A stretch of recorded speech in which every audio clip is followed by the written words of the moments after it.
მოგესალმებით. დღეს თქვენი ყურადღება მინდა გავამახვილოს საკმაოდ ვრცელ თემაზე. ამასთან წინასწარ მინდა ბოდიში მოგიხადოთ თუ ჩანაწერის შეწყდა და არ მეყო დრო.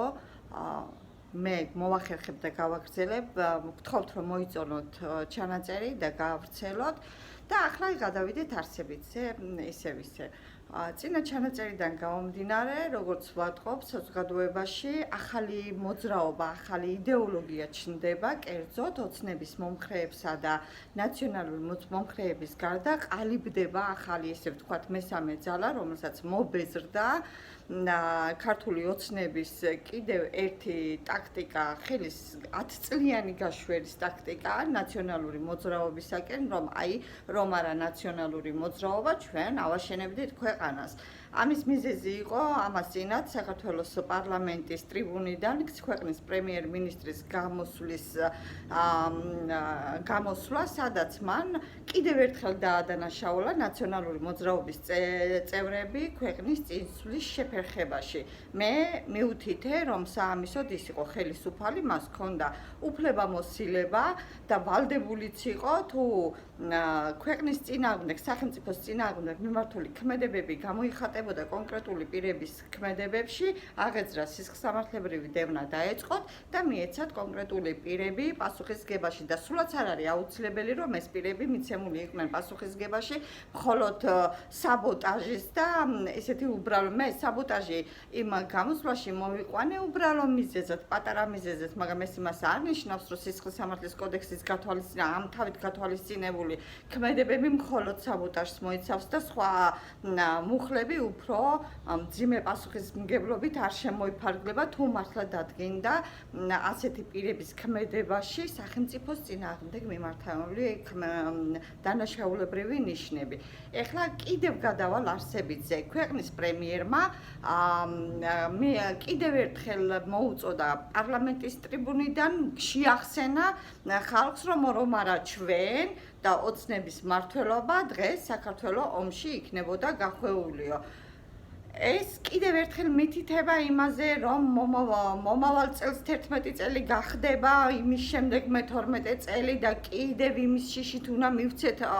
ქართულ ოცნებას ხმა, რომ არ მივცეთ ხმა მოვა ნაციონალური მოძრაობა და ჩვენ საზოგადოების გარკვეულ ნაწილს უკვე მიგვაჩნია, რომ ეს ორი ძალა ერთმანეთს კვებავს, ერთმანეთით არსებობს. მათ ხელშია კანონმდებლობა, მათ დაირქვეს სპეციალური სუბიექტი, რითაც ისინი არჩევნებში სხვა პოლიტიკურ ძალებთან მიმართებაში უპირატესობით სარგებლობენ, ისინი ესე ვთქვათ შლანგით მიერთებული არიან სახელმწიფო ბიუჯეტიდან, იქიდან ფინანსდებიან და გამორჩეულად, რა თქმა უნდა, და ეს დისკრედიტაცია სხვა პოლიტიკური ძალების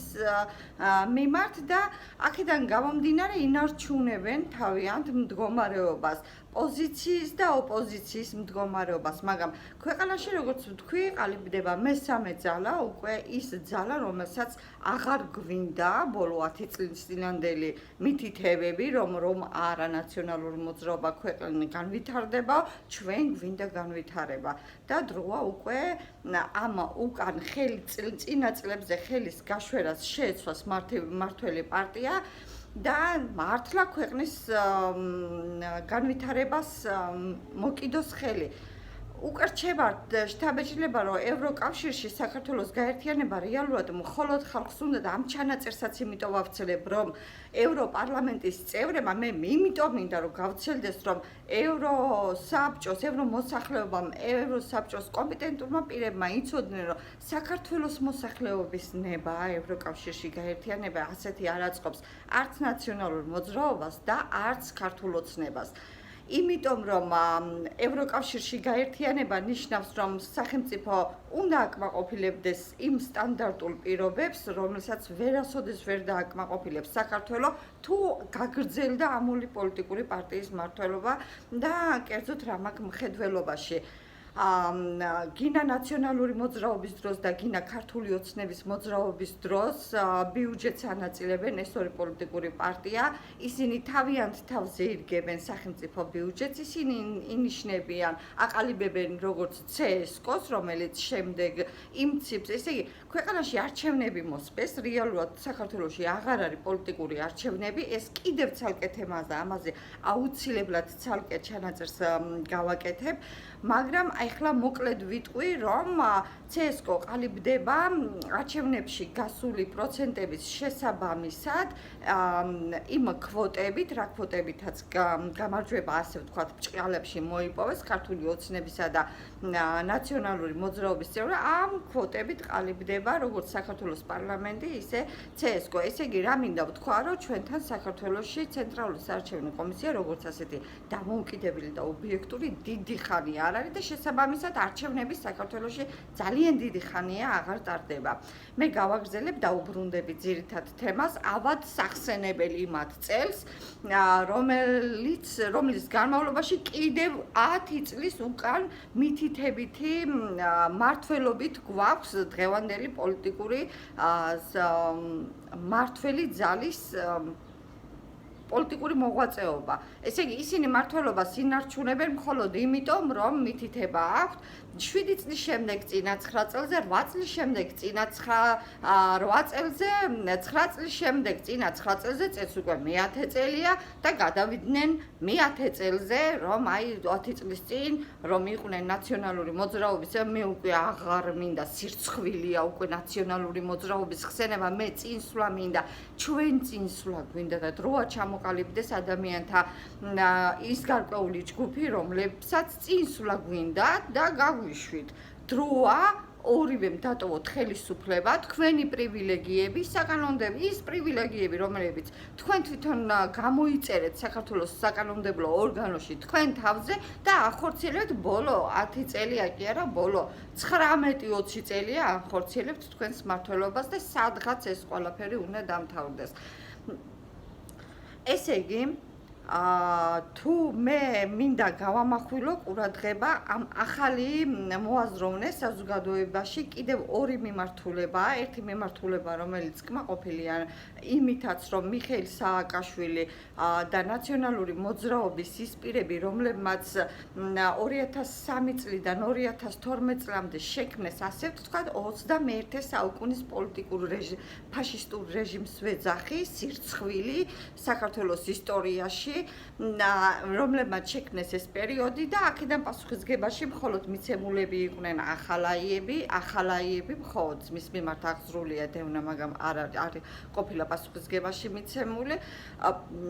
სააკაშვილი, მერაბიშვილი და ეხლა ხანს დააკავეს ნიკა გვარამია და მე მიმაჩნია, რომ მათი ის სასამართლო პროცესები, რომლებიც მიმდინარეობს ქალაქ თბილისის საქალაქო სასამართლოში, ეს მართლა დაცინვა, რაზეც ადამიანთა გარკვეული რაოდენობა მეწინააღმდეგება მიაჩნიათ, რომ ეს საკმარისია, სულ არაობას ნამდვილად ჯობია და ეგრეთ წოდებულ ბრჭყალებში პიჯაკების საქმის უკან რეალურად 9 მილიონ სახელმწიფო ქონების გაფრანგვას ედავებიან მიხეილ სააკაშვილს. ეს სასაცილოა და რატომ? იმიტომ რომ მიხეილ სააკაშვილი 9 წლის განმავლობაში მართავდა საქართველოს და მას მინიმუმს ვამბობ 9 მილიარდიანი ბიუჯეტი აქვს 9 წლის განმავლობაში გაფრანგული თუ მეტი არა. მე აღარ ვამბობ იმ დანაშაულებებზე, რაც იმ პერიოდში ხდებოდა, მასობრივად ხალხის მკვლელობა ქუჩებში, სახლებში, ქონების ჩამორთმევები, დატერორებები, მუქარები, ცემა, ციხეში წამება. ესე იგი, ამ პერიოდში რა ხდებოდა? იმისათვის, რომ ეგრეთ წოდებულ ვითომ და დანაშაულებრივ სამყაროს ებრძოდა ნაციონალური მოძრაობის სახით მიხეილ სააკაშვილი და ის წამყვანი პირები, რომლებმაც ის პოლიტიკური რეჟიმი 21 საუკუნის ფაშიზმი შექმნეს, ამ პერიოდში ადამიანების გარკვეულ კატეგორიას, ასე ვთქვათ, უფლებები ჩამოართვეს, ადამიანის უფლებები ჩამოართვეს და მოხდა ამ ადამიანების, ასე ვთქვათ, და არა ადამიანურობა, იმიტომ რომ იმ პერიოდში თუ გახსოვთ სტატისტიკაზე ცხადდებოდა, ამდენი დანაშაული აღიკვეთა, ამდენი აპირი დააკავეს ამ დანაშაულებზე. ესე იგი, ადამიანების უკან ციფრების უკან ადამიანები რომ იდგნენ, ამის წარმოდგენა დააკარგვინეს მოსახლეობას და მოსახლეობამ დაიწყო უკვე აღთქმა იმისა, რომ ეს ადამიანები კი არ დააკავეს, აქ დააკავეს პირუტყვები და ისინი თუ ციხეში განიცდიდნენ არაადამიანურ მოქცევას, წამებას და ასე შემდეგ, უამრავ დანაშაულის ნიშნებს ჰქონდა საპყრობილს, მაშინდელი ქართული საპყრობილის ტერიტორიაზე მოხვედრილ ადამიანს და დანაშაულის ნიშნები არსებობდა. ეს მისატევებელი და საზოგადოებაში ასე ვთქვათ, საპატიო ნიშნად აღიქვებოდა, იმიტომ რომ ისინი აღარ აღიქმებოდნენ ადამიანებად და ეს პოლიტიკური რეჟიმია კი. და ამისათვის გარკვეულმა პირებმა უნდა აგონ პასუხი და ამისათვის ამ რეჟიმის შექმნაში მხოლოდ მიხეილ სააკაშვილი არ მოღვაწეობდა და მერაბიშვილი, თუნდაც ახალაიათი იქ იყო ბოკერია, რომელიც შემდგომი 10 წლის განმავლობაში პარლამენტის ტრიბუნიდან მოძღვრავდა სრულიად საქართველოს. იქ იყო თარგამაძე, იქ იყო ნინო ბურჯანაძე, იქ იყო უამრავი ადამიანები. ეხლა მე რა მინდა ვთქვა, წესით სააკაშვილს არ უნდა ასამართლებდეს ქართული სასამართლო. რეალურად კაცობრიობის ისტორიას ახსოვს შემთხვევა, როდესაც ასეთი პოლიტიკური რეჟიმის შემქმნელი პირები გაასამართლა ჰააგის სასამართლო, მაგრამ აქ რა მინდა ვთქვა, რომ ჰააგის სასამართლო რეალურად ომის პერიოდში ჩადენილი დანაშაულების თაობაზე საქმეებს იხილავს. ყველას გვახსოვს ნიურნბერგის პროცესი, მაგრამ ეს სასამართლო პროცესი არა, პროცესები აქ ნიურნბერგის პროცესის განმავლობაში არ გაუსამართლებიათ მხოლოდ ამ პოლიტიკური ფაშისტური რეჟიმის შემქმნელი პირები, არამედ იქ გაასამართლეს იმ პერიოდის მოსამართლეები, ექიმები გაასამართლეს, საერთოდ ის პირები გაასამართლეს. უამრავი სასამართლო პროცესები მიმდინარეობდა იმისათვის, რომ ეს ფაშისტური რეჟიმი გაესამართლებინათ, მაგრამ რადგან ომის განმავლობაში ჩადენილი კაცობრიობის წინააღმდეგ მიმართულ ქმედებებს იხილავდა ჰააგის სასამართლო, ამიტომ ამ პროცესს და ამ ჰააგის სასამართლო ამ მიზნით ჩამოყალიბდა, ამ მიზნით იკრიბება დღემდე ეს ამ სასამართლოს მოსამართლეები იხილავენ კონკრეტულ საკითხს და იშლებიან. ასე მოხდა იუგოსლავიის შემთხვევაშიც, მაშინ როდესაც სხვათა შორის ჰააგის სასამართლო ორივე მხარის დავებს იხილავდა. ეხლა მე რატომ ამახვდა ჰააგის სასამართლოს გვერდით, ეხლა სულ ომები არ არის მსოფლიოში, ჰააგის სასამართლოს გვერდით ჩამოყალიბდა 98 წელს რომის სტატუსის კონვენციის საფუძველზე და დაფუძნებული საერთაშორისო სასამართლო, რომელიც იხილავს დავებს დიქტატორების მიმართ, რომლებიც ვერ გაასამართლეს ამ ქვეყნების სასამართლოებმა ამა თუ იმ მიზეზით და ამას საერთაშორისო სასამართლო იხილავს როგორც თავისი ინიციატივით, ისე რომ იხილავს ასე ქვეყნის მიმართვის საფუძველზე, რომ აი ამბობს ქვეყანა, რომ მე არ შემიძლია გავასამართლო ჩემი დიქტატორი ამა და ამ მიზეზების გამო და მოდი შენ გაასამართლე. ფაქტია, რომ საქართველოსაც არ შეუძლია გაასამართლოს ნაციონალური მოძრაობა და შესაბამისად აღადგინოს ის შედეგები, ის სამართლიანობა, რისთვისაც ხალხმა ნაციონალური მოძრაობის წინააღმდეგ და ქართული ოცნების მხარდასაჭერად მისცა ხმა ქართულ ოცნებამ დაკვეთა ვერ შეასრულა და თუ თვითონ ვერ გაასამართლა მიხეილ სააკაშვილი, კეთილი უნდა ენება რეალურად უამრავი მტკიცებულებები, მასალები, მოწმეები, ის ადამიანები, ვინც თავიანთ თავზე გადაიტანეს ეს არაადამიანური მოპყრობები, ქონების წართმევები, დატერორებები, დაზარალებული ის ოჯახები, ვისაც შვილები ქუჩაში მოუკლეს, სახლებში ჩაუკლეს, ვისაც ჯანმრთელობა დაუზიანეს, ცემით, წამებით, არაადამიანური მოპყრობით, ეს რატომ უნდა, ესე იგი ჩვენში გაჩნდა დაუსჯელობის სინდრომი და ჩვენთვის საკმარისი არ არის სააკაშვილი პიჯაკების გულისთვის იყოს გასამართლებული, თუნდაც ამ პიჯაკების უკან 9 მილიონი გინა ლარი და გინა დოლარი გახარჯვა ედავებოდეს საქართველოს სახელმწიფო, იმიტომ რომ ჩვენ გვინდა ან კონკრეტულ დანაშაულებზე, რომელსაც 2003-დან 2012 წლამდე ადგილი ჰქონდა საქართველოს მასობრივად მოსახლეობის მიმართ ვიღაცამ პასუხი აგოს და ეს მხოლოდ სააკაშვილი არ არის. ამის უკან ადამიანთა მთელი არმია დგას, რომლებმაც მე ვფიქრობ დღეის გადმოსახედიდან, რომ ამ ადამიანმა პორტირებით ნაციონალური მოძრაობიდან გადმოინაცვლეს ქართულ ოცნებაში და თავიანთ თავებს ხო არ გაასამართლებენ და არც საერთაშორისო სასამართლოსაც თხოვენ, რომ მოდი იცი რა, შენ გაასამართლე, იმიტომ რომ ჩვენ ვერ ვასამართლებთ, იმიტომ რომ რამე რო იყოს ამ პოლიტიკური რეჟიმის შემქმნელ პირებში, ის პირები ჩედიან, რომელიც ნაციონალური მოძრაობიდან გადმობაგდნენ კოჰაბიტაციის ფარგლებში, ოცნების რიგებში. შესაბამისად, ეს დაუსჯელობის სინდრომს უნდა მოსპოვა. და თუ ქართულ ოცნებას არ შესწევს ძალა, რომ რეალურად სამართლიანობა აღადგინოს, არა ის, რომ 10-15 ადამიანს წართმეული ჯიპები და სახლები დაუბრუნა 10 წლის განმავლობაში. პროკურატურაში შექმნილია რაღაცა ორგანო, რომელიც კუს ნაბიჯებით მე მაგალითად ერთი სიცოცხლე ნამდვილად არ მეყოფა, რომ ჩემი დარღვეული უფლებები აგვიდგინო და დამიბრუნდეს ის წართმეული ტერიტორიები, რაც მიხეილ სააკაშვილმა ჩემს ოჯახს და ჩვენ წაგვართვა. მაგრამ, იმედის თვალით უყურებ, მაგრამ როდემდე? ყოველ შემთხვევაში ზუსტად ვიცი, რომ ამ ცხოვრებაში ამას ვერ მოვესწრები და ახლა მომავალ ცხოვრებაში თუ ნიახური ვარ და მოვედი, თუ მოვესწრები ამას, მე არ ვიცი. რაღაც ილუზია მგონია, სიმების თეორიის არ იყოს, ამიტომ მე დაუბრუნდები არსებით საკითხს, რატომ დავით შევეხე საერთაშორისო სასამართლოს და ჰააგის სასამართლოს. ჩვენ ვიცით, რომ 2008 წლის რუსეთ-საქართველოს ომის დროს საქართველომ საკმაოდ მიუხედავად იმისა, რომ აგრესორი რუსეთი იყო, საქართველომ იმაზე მეტი ტერიტორიები დაკარგა, ვიდრე ეს გათვალისწინებული იყო თუნდაც რუსეთის განზრახვით და ამაში საქართველოს იმდროინდელი პარლამენტი და მთავრობის წევრებიც იყვნენ დამნაშავეები, კერძოდ, იმიტომ რომ გარკვეულ ტერიტორიულ ერთეულებს სახელები შეუცვალეს და ასე ვთქვათ, ჩააბარეს და გადასცეს რუსეთს და ამიტომ თუ ნაციონალური მოძრაობის პერიოდში ჩადენილი დანაშაულებები განსჯადია როგორც ჰააგის სასამართლოს, ისე საერთაშორისო სასამართლოს, კეთილი ინებონ და აქ პიჯაკების გულისთვის ასამართლებენ სააკაშვილს და გადასცენ საერთაშორისო სასამართლოს. მე ვფიქრობ ასეთ შემთხვევაში მე წეგან შემთხვევით არ ვთქვი, რომ ჰააგის სასამართლო ორივე მხარის ომის დროს ჩადენილი ორივე მხარის დანაშაულებრივ ქმედებებს იხილავს და ამ შემთხვევაში თუ კი ჩვენი დიქტატორი ხელისუფლების ქმედებები განსჯადია რამოდენიმე სასამართლოსი, მე ვფიქრობ, რომ ამ შემთხვევაში ჰააგის სასამართლოს განსჯადია მიხეილ სააკაშვილი საქართველოში არ უნდა იყოს პასუხისმგებაში მიცემული და ამიტომ ოცნების იმ მიმდევრების იმ წარმომადგენლების, რომლებსაც აწუხებთ განსხვავებული აზრი,